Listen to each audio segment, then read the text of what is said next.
Hi friends, ഞാനിന്ന് തയ്യാറാക്കുന്നത് ബ്രെഡും മുട്ടയും ഉണ്ടെങ്കിൽ ഇഫ്താറിന് തയ്യാറാക്കാൻ പറ്റിയ നല്ല സിമ്പിളായിട്ടുള്ള ഒരു റെസിപ്പിയുമായിട്ടാണ്. അതെങ്ങനെയാണ് തയ്യാറാക്കുന്നതെന്ന് നോക്കാം. അതിനായി ഞാനിവിടെ 4 സ്ലൈസ് ബ്രെഡാണ് എടുത്തിട്ടുള്ളത്. 3 മുട്ടയും കൂടെ എടുത്തിട്ടുണ്ട്. അതൊന്ന് പുഴുങ്ങിയതിന് ശേഷം ഓരോ മുട്ടയും 4ആയിട്ടൊന്ന് കട്ട് ചെയ്തെടുത്തിട്ടുണ്ട്.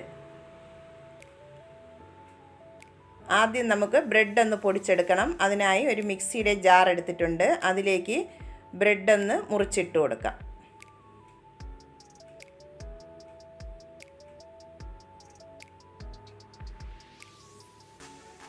ആദ്യം 4 ബ്രെഡ് ഇട്ട് ഒന്ന് പൊടിച്ചെടുക്കാം.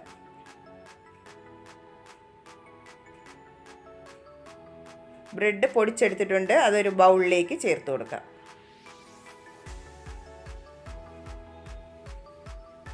ബാക്കി വന്നിട്ടുള്ള ബ്രെഡും കൂടെ ഇതുപോലെ ഒന്ന് പൊടിച്ചെടുക്കണം. അതും പൊടിച്ചെടുത്തിട്ടുണ്ട്. അതും ബൗളിലേക്ക് ഇട്ട് കൊടുക്കാം. ഇനി അതിലേക്ക് ചേർത്ത് കൊടുക്കുന്നത് 1 ടേബിൾ സ്പൂൺ വെള്ളമാണ് ചേർത്ത് കൊടുക്കുന്നത്. ബ്രെഡിന് ഒരു നനവ് കിട്ടാനായിട്ടാണ് 1 ടേബിൾ സ്പൂൺ വെള്ളം ചേർത്ത് കൊടുക്കുന്നത്. എന്നിട്ട് ഒരു സ്പൂൺ കൊണ്ട് ഒന്ന് മിക്സ് ചെയ്തെടുക്കാം. മിക്സ് ചെയ്തെടുത്തിട്ടുണ്ട്. ഇനി അതിലേക്ക് ചേർത്ത് കൊടുക്കുന്നത് ഒരു സവാള ചെറുതായിട്ടൊന്ന് ചോപ്പ് ചെയ്തെടുത്തിട്ടുള്ളതാണ്. അതിലേക്ക് ചേർത്ത് കൊടുക്കാം.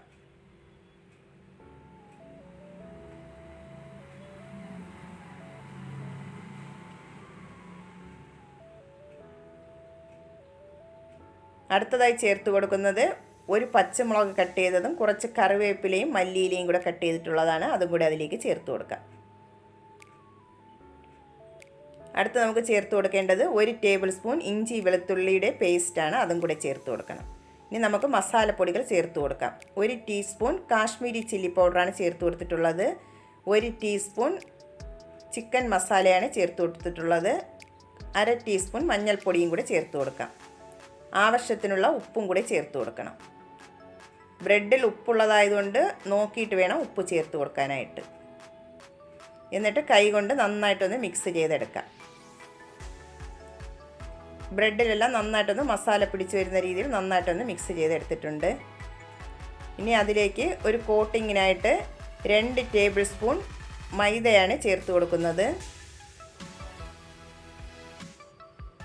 ഇനി സ്നാക്സിനൊരു ക്രിസ്പിനെസ് കിട്ടാനായിട്ട് 2 ടേബിൾ സ്പൂൺ കോൺഫ്ലവറും കൂടെ ചേർത്ത് കൊടുക്കുന്നുണ്ട്. കോൺഫ്ലവർ ഇല്ലെങ്കിൽ അരിപ്പൊടി ചേർത്ത് കൊടുത്താലും മതിയാവും. എന്നിട്ട് നമുക്ക് 2 ടേബിൾ സ്പൂൺ വെള്ളവും കൂടെ ഒഴിച്ച് കൈ കൊണ്ട് നന്നായിട്ടൊന്ന് കുഴച്ചെടുക്കാം.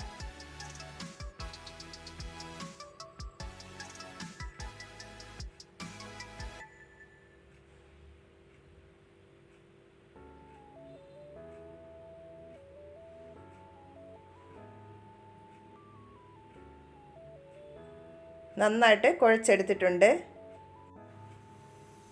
മുട്ടയിൽ വെച്ച് ഒന്ന് കവർ ചെയ്തെടുക്കാൻ പറ്റുന്ന രീതിയിൽ ഒന്ന് കുഴച്ചെടുക്കണം. നന്നായിട്ട് കുഴച്ചെടുത്തിട്ടുണ്ട്. ഇനി നമുക്കത് തയ്യാറാക്കാം. കയ്യിൽ കുറച്ചൊന്ന് എടുത്തതിന് ശേഷം നമുക്ക് കയ്യിൽ വെച്ച് ചെറുതായിട്ടൊന്ന് പരത്തിയെടുക്കാം.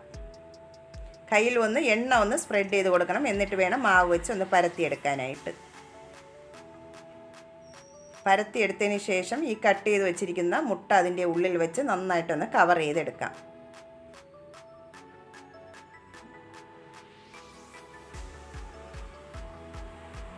ഗ്യാപ്പുള്ള ഭാഗം കുറച്ചുകൂടെ മാവ് വെച്ച് നന്നായിട്ടൊന്ന് കവർ ചെയ്തെടുക്കണം.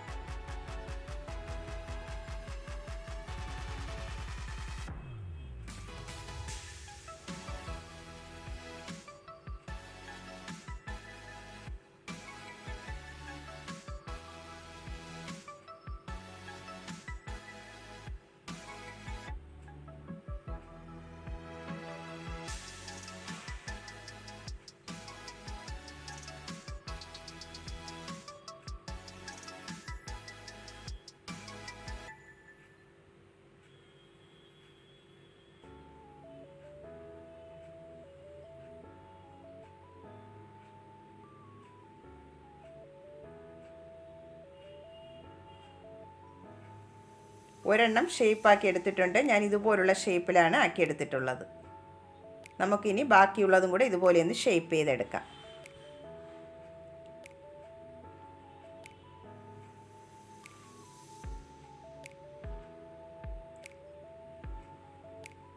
അടുത്തതും ഷേപ്പാക്കി എടുത്തിട്ടുണ്ട്. അങ്ങനെ എല്ലാ ഇതും ഷേപ്പാക്കി എടുത്തിട്ടുണ്ട്. എല്ലാ സ്നാക്സും ഷേപ്പാക്കി എടുത്തിട്ടുണ്ട്. നമുക്കിനി ഇത് ഫ്രൈ ചെയ്യാം.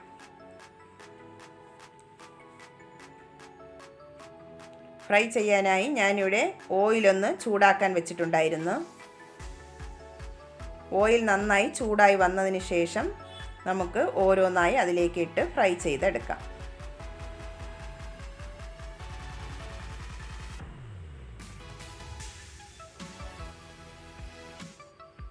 സ്നാക്സ് അതിൽ ഇട്ടതിന് ശേഷം മീഡിയം ടു ലോ ഫ്ലെയിമിൽ വെച്ചിട്ട് വേണം ഫ്രൈ ചെയ്തെടുക്കാനായിട്ട്.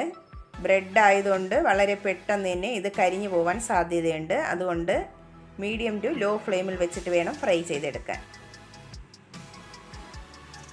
ഒരു വശം റെഡിയാവുമ്പോൾ നമുക്ക് മറിച്ചിട്ട് കൊടുക്കാം.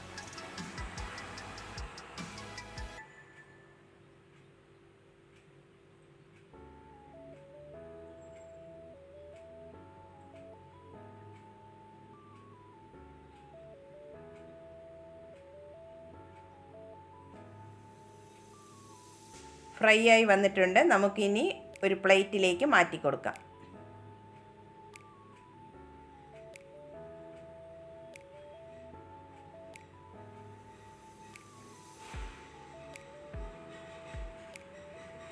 ബാക്കിയുള്ളതും കൂടി നമുക്കിതുപോലെ ഒന്ന് ഫ്രൈ ചെയ്തെടുക്കാം.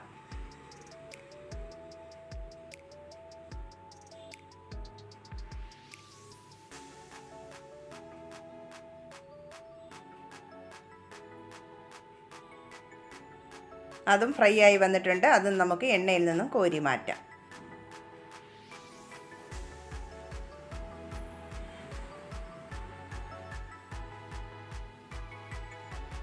എല്ലാ സ്നാക്സും ഫ്രൈ ആക്കി എടുത്തിട്ടുണ്ട്. നല്ല ടേസ്റ്റി ആയിട്ടുള്ള ഒരു സ്നാക്സാണ്. ഇഫ്താറിനേക്ക് വളരെ പെട്ടെന്ന് തന്നെ നമുക്ക് തയ്യാറാക്കി എടുക്കാൻ പറ്റും. എല്ലാവരും ഒന്ന് തയ്യാറാക്കി നോക്കിയിട്ട് ഫീഡ്ബാക്ക് അറിയിക്കാൻ മറക്കല്ലേ. നമുക്കൊന്ന് കട്ട് ചെയ്തും കൂടെ നോക്കാം.